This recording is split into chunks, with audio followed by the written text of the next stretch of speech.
If you compare the lives of fishing families before the Chinese Coast Guard was present, our families used to live comfortably and had enough. Now we are struggling. It's been 10 years since an international tribunal handed the Philippines a landmark victory against China's claims in the South China Sea. But for fisherfolk like Henrelito and Pok, who fish in and near the waters of the disputed Scarborough Shoal, it has felt like an empty victory. Bandang dulo, In the end, we did not really feel that victory. hindi mo naramdaman We never truly felt the impact of that win. para sa amin mas lumalang. From our perspective, the harassment and pressure from the Chinese Coast Guard has only gotten worse. Oftentimes, as soon as you arrive near Scarborough Shoal, you are met by a Chinese Coast Guard vessel that tries to force you to leave. Kang paalisin.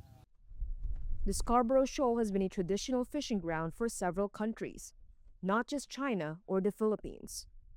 But China has continued to assert its control of the area, despite the 2016 ruling saying that its blockade of the shoal was a violation of and had no basis in international law. Nung time na When we heard that the Philippines had won the arbitration case, tayo sa arbitral, most, if not all, fishermen across the West Philippine Sea felt a deep sense of joy and celebration. It has become difficult for our children to stay in school, makakain ng and families of fishermen who fish in the West Philippine Sea often struggle to put enough food on the table ginagawa ng because of the harassment and bullying by the Chinese Coast Guard against Filipino fishermen. uli sa mga Pilipinong mangingisda. Maritime law experts say tensions around the shoal have increased since the ruling because China has moved aggressively to prevent its enforcement. Beijing's actions have forced fisherfolk like Ronnie Drio to work closer to shore.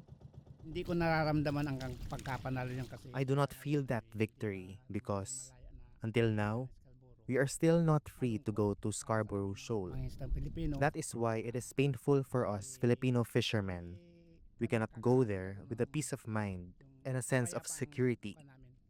What we want is to be able to go there freely. Kami ng malaya. Sovereignty over the shoal has not been established, with Beijing rejecting the decision.